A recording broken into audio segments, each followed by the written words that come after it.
He's good for now.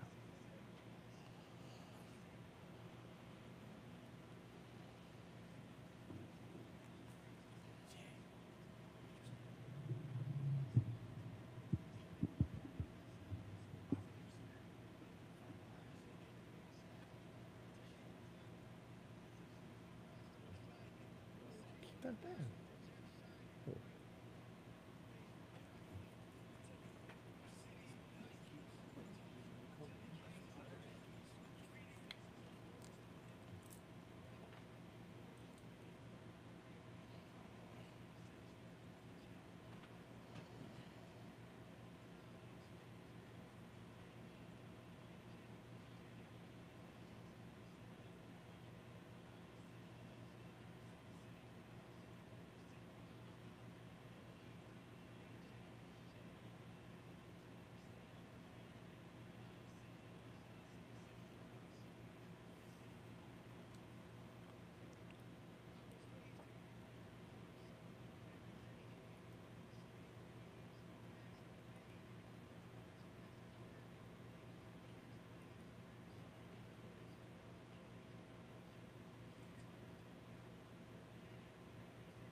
.3 WYBC, the rhythm of the city and home of the Juan Castillo Morning Show. Good morning, New Haven family.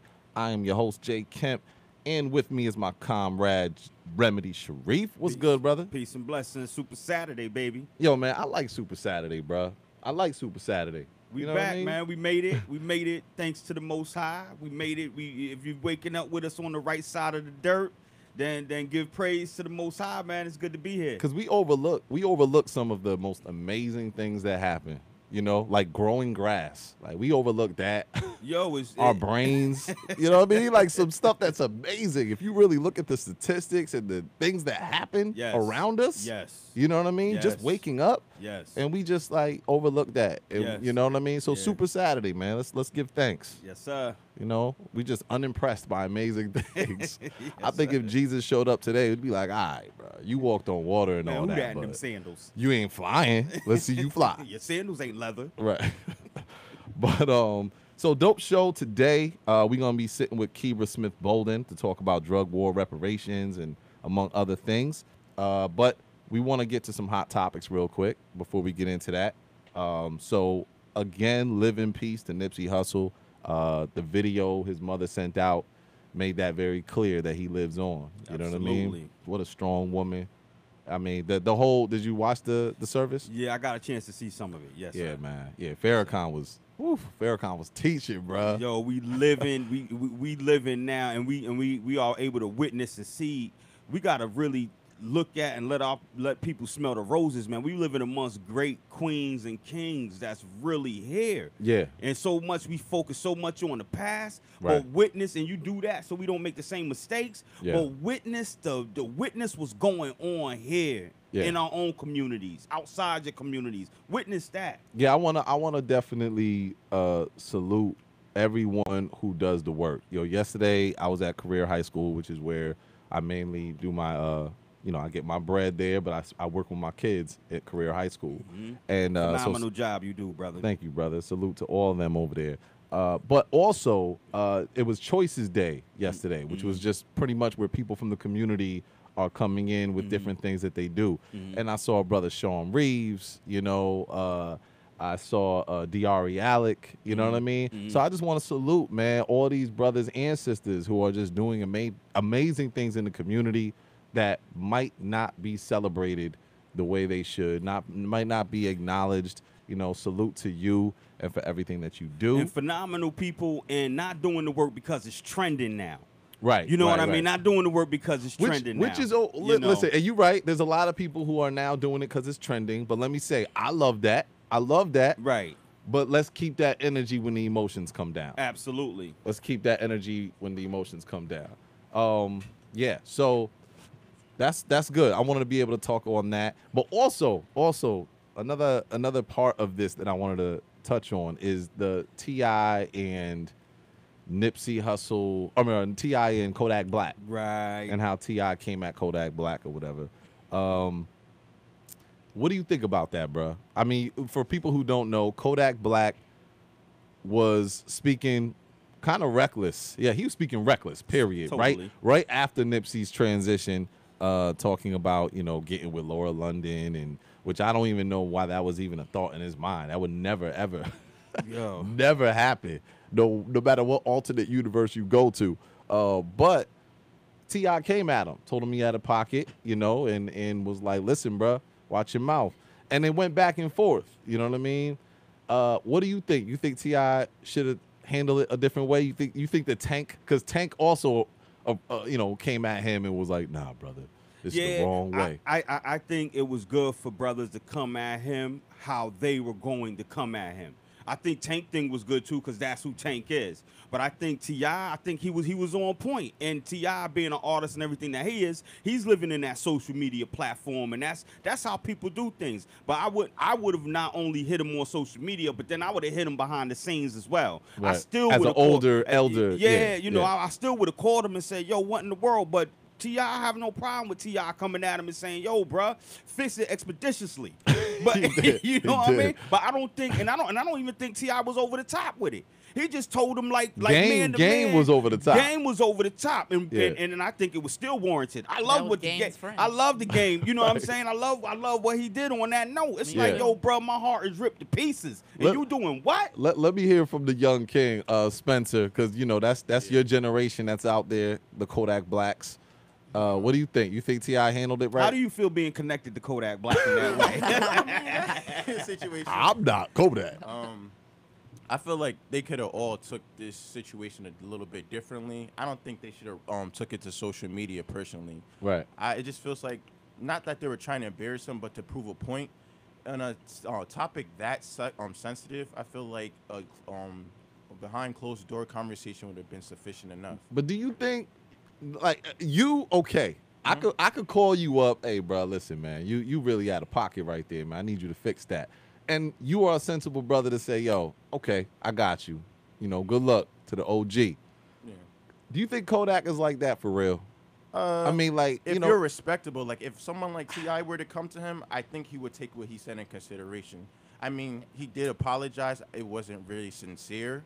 Yeah, it wasn't. I guarantee you, if someone came to him beforehand and said, yo, that's not a good look, you shouldn't say that, I don't think he would have said that. I'm just wondering if some of us older brothers, sometimes these younger brothers, that brotherly love, gentle approach ain't always gonna work. There's something the matter with their brains, man. That's what I'm over. I mean, I know y'all ain't asked me nothing. Well, we didn't get to you yet. We about to salute to Kebra Smith, who just joined us. Queen is in the building. Queen of cannabis. Hey.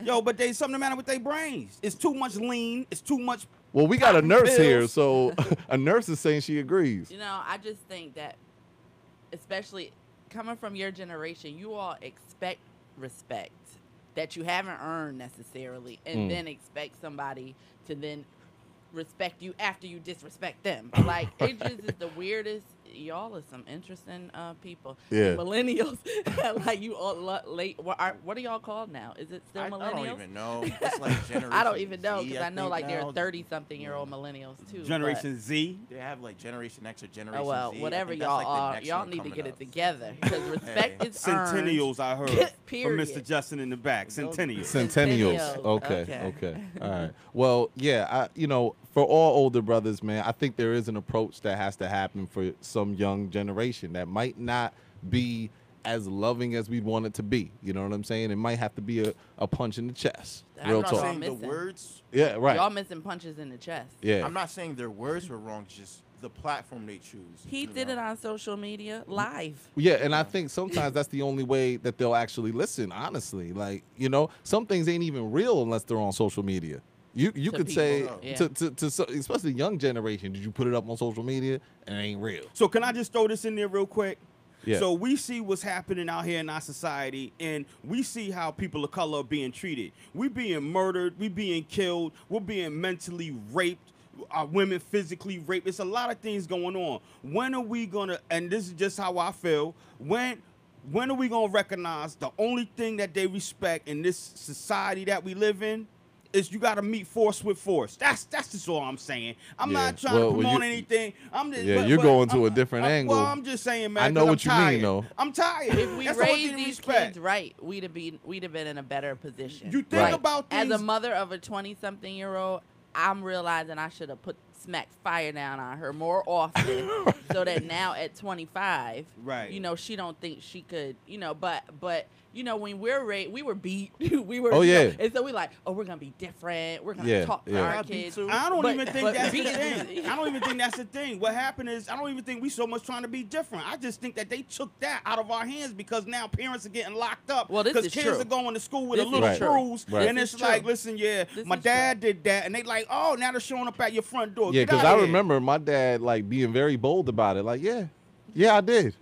Yeah, I well, it whooped wasn't his my dad, behind. it was my mom, to man. the principal. You know Yeah. what I'm saying? Yeah, I just man. feel So like yeah, go ahead, You go ahead, Just and then like we're a gonna lot of wrap up outside after this. factors, from just generation to generation, just a lot of changes, Yeah. So I know it might take a while to get adjusted to, but I feel like just just going about teaching us the right way. Yeah. I feel like the older generation could do a better job. I mean, I agree. social media, yeah, it's more of a young people thing. That's how we tend to And, yeah, communicate in this context. in this content. But if I was gonna, punish my daughter, I'm not gonna go live. Yeah. You know Some what I'm people saying? You do gotta some- grab them by the collar, man. you seen These videos? dudes, you gotta grab them by the collar and shake them up. Yeah, Shake them right. up. You think about things differently when it's you or your family sitting on the front row. Yeah. I'm gonna leave it there. Yeah. So I wanna move on quickly because I do want to discuss a really important topic today with our guest today, Kebra Smith.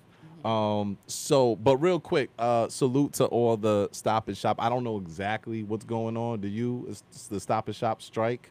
I'm Not just.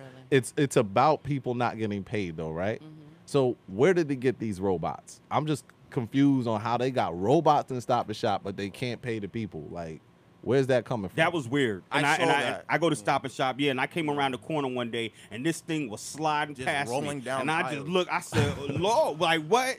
That's the beginning. Who that?"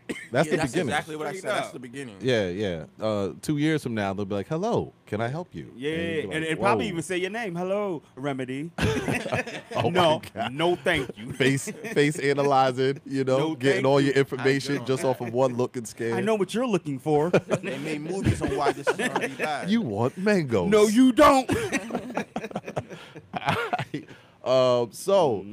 So today we are going to talk about drug war reparations, along with the state of Connecticut with the legalization of marijuana. And there is no better person to have on the show to talk about that than our very own Kebra Smith Bolden, the CEO of Cannahealth. What's going on? Hey, Good to morning, see good you. morning. Good So- to be seen. Good to see you too. So where are we, Kebra? Where are we with legalizing marijuana in Connecticut? Are we close? Are we far? How's it looking? We're definitely looking close. Okay. So, for the first time ever, two different committees have voted for the legalization of cannabis in the state of Connecticut for adult use. So far, general law and judiciary. General law deals with the creation of the industry. So the forming of the Cannabis Control Commission, really how equity applications will work. What else? Just the structure of the industry. Judiciary deals with some of the related penalties and what'll be penalized and what'll be expunged and what won't be and who's gonna get out of prison. The last element that has not been voted in committee yet or out of committee yet is the finance committee, and they're dealing with tax revenue from cannabis and community reinvestment. So they're going to be the ones who identify where this money will go and how it will go back to our communities. But if you notice, in every one of those committees that I spoke of, there's talk. I mentioned equity. I mentioned expungement. I mentioned community reinvestment. You definitely and have. so that's really kind of stand up for Connecticut. That's, you know, it is. they're not perfect, so like the expungement, they're talking about expunging people with low level, less than 1.5 ounces. My God. thing is, That's if like you a could, roach. Yeah, now my thing is, if you could sell hundreds of pounds right now legally, Right. because of the fact that you realize that the law was racially motivated and ultimately unconstitutional, Absolutely. then no matter what you've sold, Right. should now be forgiven. Should now be forgiven. That's a hard sell to Republicans and to people Because they look at it like you're selling it to drug dealers. I mean, you're letting drug dealers go free. Exactly. And that's I'm like, yeah, let the drug dealers go free. right. This is what you created. This If you lock up environment. those drug dealers, then lock up the pharmaceutical drug dealers. Exactly, Whoa. who actually have killed people. That's great. Right. With their pharmaceuticals. Yeah. So I wanted to, Todd Foster was on here not too long Did ago. he give y'all some spoken word? No. He was. Okay. I think he wanted to, and he was like, "Oh, you didn't give me enough time, brother." No, but he was Can I great. answer something about the committees? Well, let me I'm just sorry. go to this thought, and he was great. He was a really great guest. Yeah, I like him actually. He provided some really great insight, and I think it was important to. What I thought was important about that conversation was for us to consider those who are pro cannabis, to consider the other side. We have to consider the other side when we want to actually grow in our ideas. You know what I mean? See what's being said, see what's being debated, so you can know for yourself. You know what I mean? You, on the other hand, you're very versed on both anyway. You know what the counter argument's going to be, right? But one of my questions was, I feel it's inevitable that it's going to pass. So Right. my question was, are we ready? Do we have... No. Yeah, so I really wanted to go into that because I was talking to a couple people that were like, "Oh, you didn't push back on him enough," and I'm like, first of all, there wasn't a reason for me to push back on him. We're allowing his view to be heard. At the same time, though, the question is not whether it should be legal. Are we ready for it to be legal? Are we going to capitalize on the legalization? So where do you feel we need to be to optimize our community with legalization of cannabis?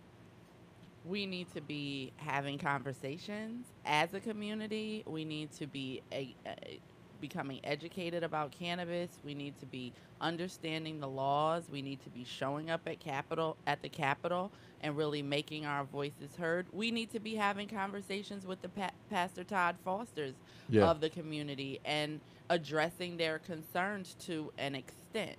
Like, for instance, So we need to be having conversations. Right. Absolutely. I mean, I know we're going to get into more, but we need to be having conversations. We need to be showing up, and we need to be and maybe realizing, trained, I would think. Absolutely.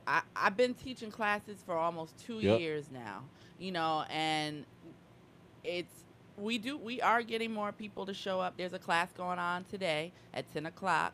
It's on cultivation. How much of the people that are showing up being trained are people of color and also ones that might have been formerly incarcerated? Maybe like a third. Just a third. But we want more. Absolutely. We want a lot more. But listen, now, my thing is, at this point, my people aren't showing up. They aren't paying attention. They aren't, claiming their stake in this. And it's disappointing. That's a mindset. And with you saying that, Jay, I was gonna ask, like, when you ask how much of our people is there. So on the committee levels of it, the committees that you spoke about, I wanted to ask you how a percentage How wise, like, diverse? yeah, do you see us Well, on so that for level like of it? what is it? General law, um, or is it judiciary? Oh, I'm going a blank right now. But I believe general law. Gary Winfield Holder is the chair, Mm-hmm. co-chair of that. Judiciary. Senator Doug McCrory is a part of Mm-hmm. that. Finance. There's plenty of a couple of people of color mixed up in there. So it's not really like we don't have representation. Robin Porter is a big champion up on the hill for a lot of these things. It's more about the people It's who more need about to put the application in Exactly. and need to be able Exactly. to, really utilize this. And every time we talk about this, I always liken it to Silicon Valley. You know what I Mhm. mean? And now with brothers like Jay-Z and Nipsey Hussle, pushing Afro tech, we're now trying to really push our children into coding and science to really get a hold of Silicon Valley. It's the same here, right? Right. With cannabis, you know Mhm. what I'm saying? And the ship is going to sail at some point. We're Yep. close to that. Oh yeah. They're what they are proposing right now is that equity applicants and how we define that. We're still working it out. But anyway, let me just back up and say, in December, a few advocates and I started an organization called Connecticut United for Reform and Equity. Mm-hmm. We presented to the legislators a 10-point equity, 10 points of equity, what we thought were like non-negotiable things. Okay. Um, they included a release of all prisoners and expungement of records. That's to be automatic with no cost for consulting through that expungement. Increase patient access through home grow rights to allow people to be able to grow up to 12 plants at a minimum Mm. and then have caretaker options. Equity in ownership, which is very important. Employment and consumer access, so no cap on licenses. A robust equity program with financial support from the state. Wow. Diversity requirements with the licensing process, reporting on diversity statistics, and geographic diversity based on communities that were over policed or Mm. communities that have higher incidences of arrests, those kind of things. So it Yeah. wouldn't just be black and brown people necessarily. It's people from the community, which 9 times out of 10 will be black and brown people Right. because we were absolutely targeted. But so making sure that we repair that damage that we caused by criminalizing an entire community of people. Local control of access, so it being control on a city level. So the city of New so let's take a pause right here. City of New Haven is disappointing me because I'm from here and I've been doing this work for the last few years in this state and going to, I definitely have open conversations with Mayor Harp. She has, been pretty supportive of everything, but our our aldermanic committees, they're not doing anything, Really? and the city of Hartford, however, has taken a whole nother step. The city of Hartford has not only zoned the entire city for cannabis businesses. So you don't have to apply for zoning because that's Oh, been wow. another obstacle that people, you finally get the money, you have your license, but then you can't get zoning, so you can't open a business. Mm. So the city of Hartford has zoned the entire city, so you can put any type of cannabis business anywhere Do you within the think city. New Haven's doing that so the zoning could be kept for Yale students as all the good stuff? Oh, geez. I didn't even think Sorry, about was that too much? But that's I mean, serious. but basically that not I Yale think, students. no, Let me not say but that. honestly, no, I don't think that. I think that New Haven hasn't even thought about it in Okay. an intelligent fashion. Okay, all right. And let me not, just to be clear, I'm not saying Yale students because you could be from somewhere but I mean the Yale population. Yeah. We know that if we go from Whaley Popeyes and cross over, it's a whole different world. I you know? could be completely wrong because stuff that happens behind closed doors I don't know about, but I really just don't think they have given it a thought. Okay. So the city of Hartford did the zoning. They passed a resolution saying the city of Hartford welcomes cannabis businesses and will support them. And their city council also voted for a Hartford Cannabis Equity Working Group that Wow. they asked me to chair. And this is the city of Hartford. So they're getting ready to they're getting prepared. They're having conversations. They're pushing forward So this issue so that their city and its residents can benefit. So who do we need to call on here in New Haven that needs to really help get us in that space? Is it the aldermen we need to? Yes. All right. So we Yes. calling on all aldermen. Yes. What's and good?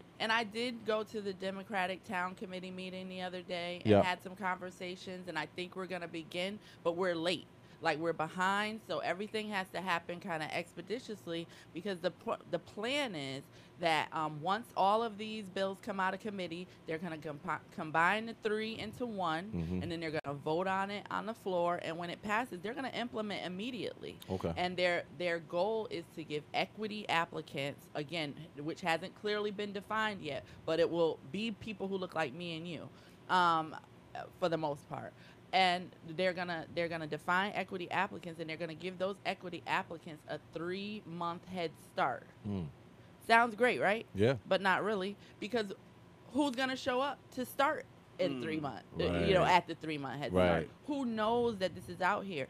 I don't know what else I could do in my little, abilities to engage our community. Yeah. And like I said, I like Pastor Todd Foster, and I understand, well, not understand totally, because some of the stuff that he says is just inflammatory. You can't be saying that people are gonna die if you legalize cannabis in the state of Connecticut. Yeah. He Like, didn't those mention kind of that things. on the Oh, show. he says that often. Okay, all right. But the bodies and I'm like, what bodies? But anyway. I can't say I don't know what the government will start putting in this stuff. Yeah. So if we don't That's learn why how we to need to grow grow our our own. own. Yeah, absolutely. But I mean, that definitely will cover that. But I do understand some of the issues. Wanting to make sure that kids don't have access to cannabis, but For sure. they do now. So it's just like some. But what I don't understand is the fact that we know this is happening. So what we should be doing is making sure our communities benefit from it, making Yes. sure our communities are on the receiving end of the repair or the reparations that we deserve because of the war on drug, the targeting of black and brown people, the over-policing of inner city communities. This is where our focus should be. So I wanted to, because that's a good segue into, you've already kind of touched on it, but I want everybody to be clear on what it is. A lot of time we think about reparations, a lot of people go to getting money, like on Dave Chappelle's sketch, like everybody just gonna get money for reparations, right? But in this sense, now reparations is such a hot topic amongst politicians, and from my understanding, the way of giving reparations, a lot of it is a lot of discussion is happening around drug war reparations. So you want to just explain specifically what is drug war reparations, and why is it so necessary for the black community? I know you kind of touched on it, but we'll just be specific here. Okay, so cannabis was not prohibited because of health concerns, because of the social impact. They weren't even driving back then like that, so it wasn't because of all the car accidents. Cannabis was prohibited because Harry Anslinger, who was the head of the kind of similar to the DEA now, but Bureau of Narcotics was what he was the head of in 1937, testified before Congress and said things like reefer makes darkies think they're as good as white people, that if reefer is illegal or marijuana is made legal or continues to be legal, then white women will seek Sleep with pleasures black men, with yeah. black men. This is on congressional record. Wow. And for money also was another factor, but that was the primary factor, was the racial trying to separate amongst races, trying to instill fear into the white community, and it worked. They was worried And about it their was a women. bunch of propaganda I that read about worked. that, too. So They when we worried talk their about that right there, Mhm. if you enact a law that is racially motivated or causes disparities among race, it is unconstitutional, it's illegal, so it should have never happened in the first place, right? So when we acknowledge that, and then we move to Nixon, and his administration, who very clearly said, how do we get the hippies and the blacks? We make marijuana illegal. We beef up the charges. We make sure, and thus the beginning of mass incarceration and things like that. So these are not just fairy tales and lollipops. Right. This is real. This is real stuff. Yeah. So because of the fact that we're acknowledging that this was done to our communities on purpose, that drugs were poured into our communities, that criminalization of black and brown people happen on a regular basis just so that they could maintain some type of control, then now that we've acknowledged that, what do we do about it? Right.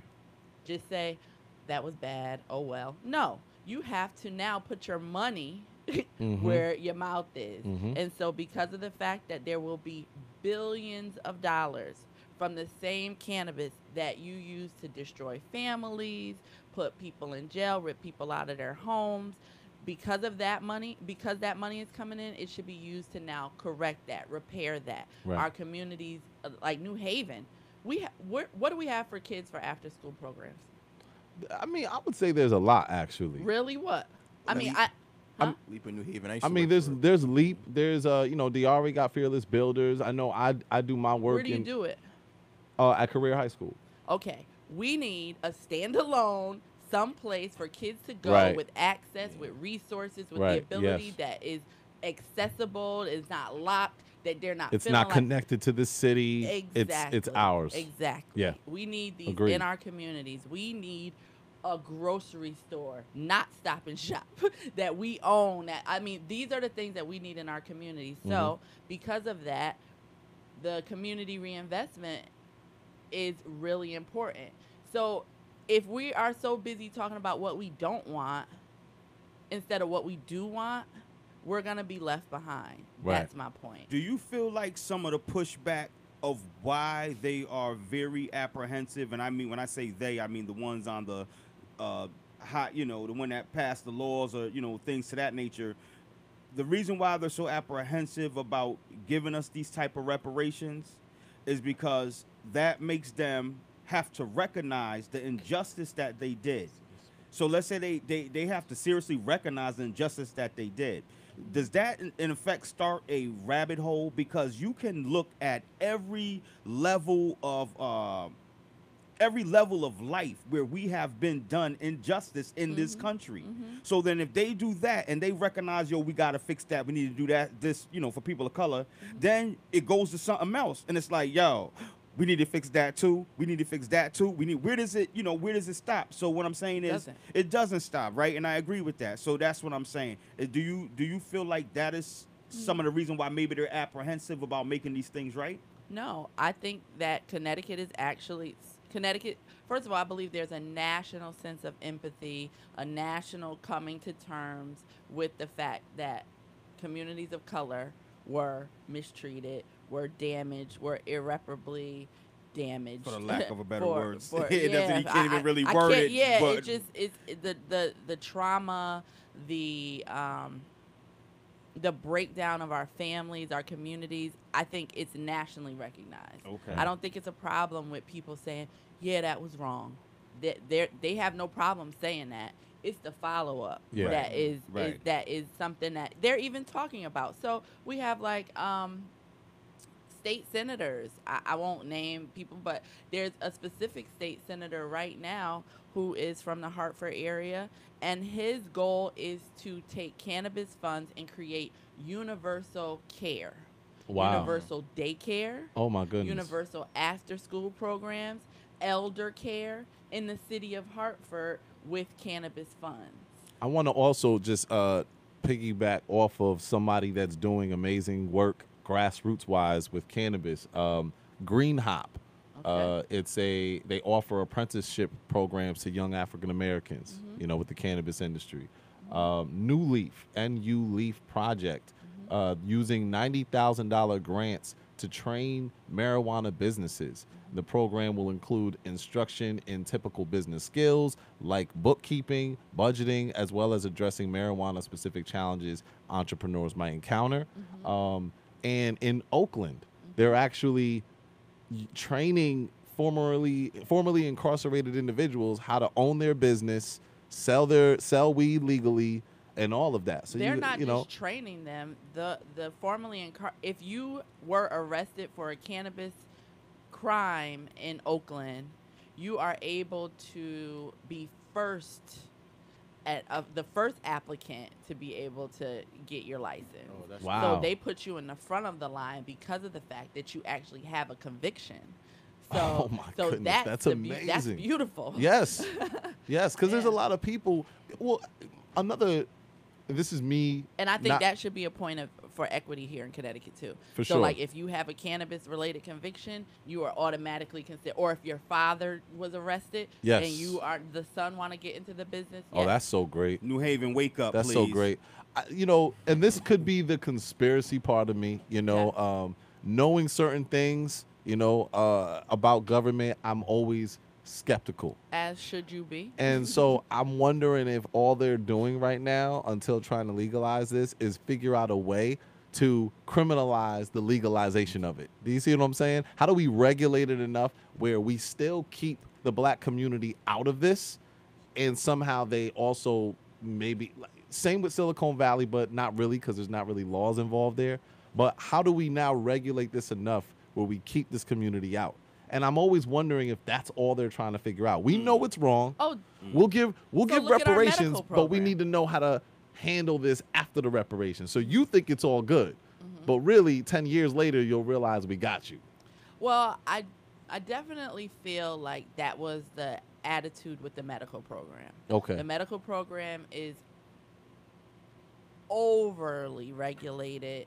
It's a pharmaceutical model. It's almost like going to a pharmacy for the medical marijuana here. You have to be a pharmacist or a pharmacy tech to work in there. So that's totally exclusionary. It Right. keeps it definitely keeps people out. And you had to have had millions of dollars in order to get into the industry. I do feel, and again, this could be my optimism because I am an optimist.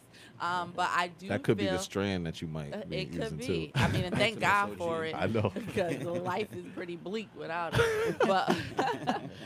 But I do believe that there is some real concern for communities. And I do believe that there are some legislators who they're thinking outside of the box. This universal after-school program.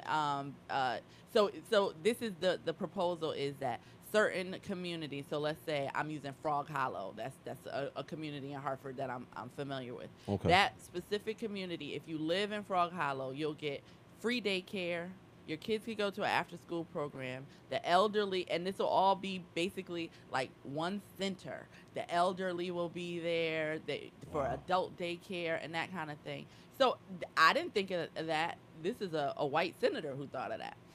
So to be able, so I think they are trying to think out of the box. I do think there is an element that wants to regulate this, keep it corporate, and keep us out for sure. But I don't think that, I know for a fact that if any cannabis legalization is done without equity and without strong equity provisions, then it's not going to happen. We're going to kill that bill. We're not going for it.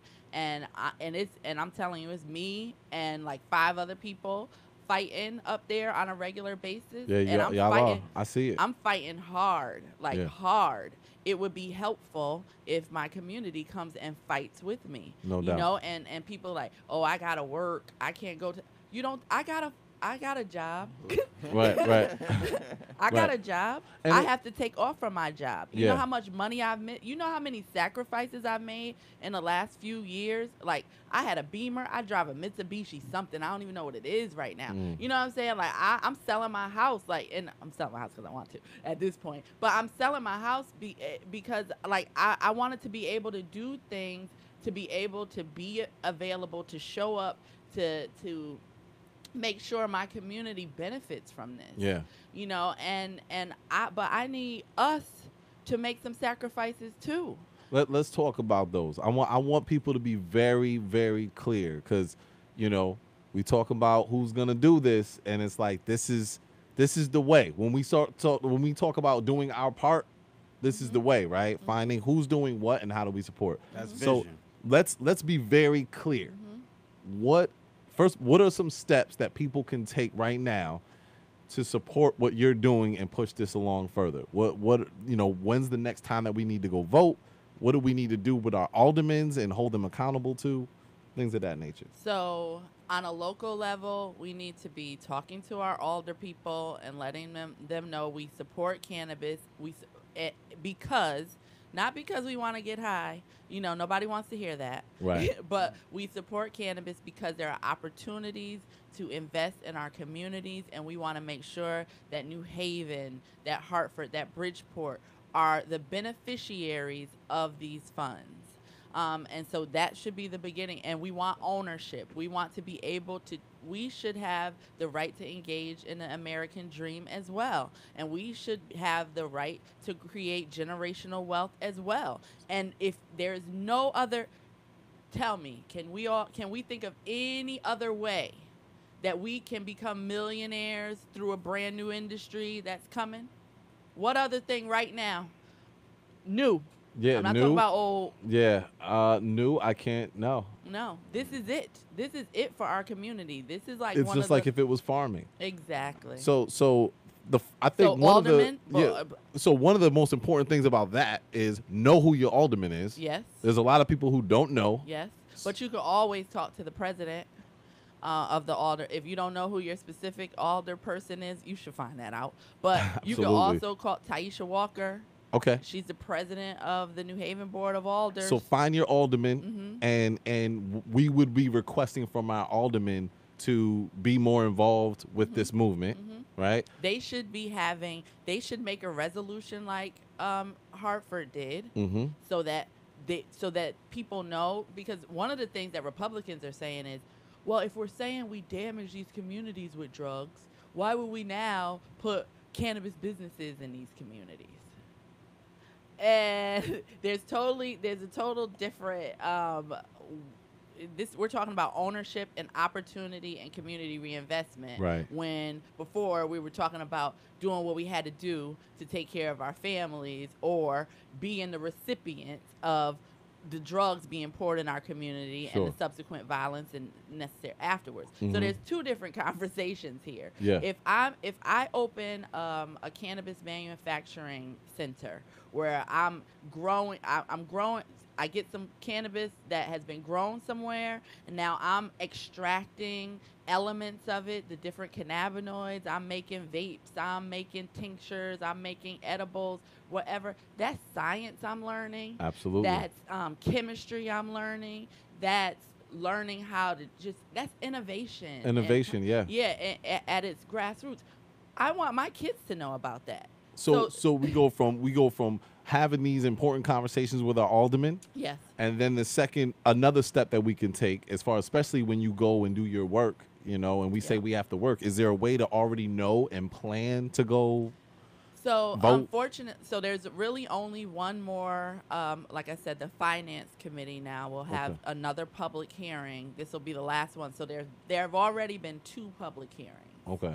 And let me tell you, the opposition was out in force, and they made sure that they had their voices heard. And I definitely showed up and testified and brought forth, evidence as to why prohibition should be ended here in Connecticut. But so there's one more committee. The unfortunate thing is they give us 5 days. 5 days notice. Yes, 5 days notice before they have a hearing. So I usually try to go live, and I tell people the minute I hear, or whatever, or put out some sort of press release or something. But there will be a 5-day notice. But guess what? All I do is pay attention.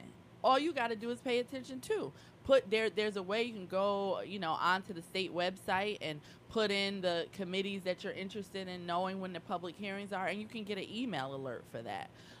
So show up. They're going to be community and contact your state level legislators as well. So in New Haven, we have Robin Porter, Gary Holder, Winfield, who are all in support of, cannabis ultimately. And how do we get in contact with you? Follow your page, for those who don't know any of those things, Okay. I'm sure if they follow you, they Yeah. could definitely find as much information as they need as well. So if you go to Cure, CURECT.org, so CureCT.org, that's the organization that is focused on cannabis and equity and the ending of prohibition. But you can always find me, Kebra, Kebra, at visitcannahealth.com, or I'm on Facebook, Kebra Smith Bolden, and my corny name on Instagram, KBreezy494. Okay, Breezy. All right. Well, thank you so much for coming through. Oh my God, it's over. I know. I didn't even say half the stuff I need to say. I know. We need 2 hours. The 2 hour ones are always good. We can get Yes. everything in. Yes. But thank you so much for Of coming course, through. And of you course. got to come back. Yes. We're going to see where we are and maybe come back with some strands. We Okay. can get lit. No, I'm just playing. Nah. All right. When it's legal. It's legal. When it's legal. Right. Thank you for tuning in. Moving Target Radio. Stay tuned for Electric Drum with Yusuf Shaw, 94.3 WYBC. Peace.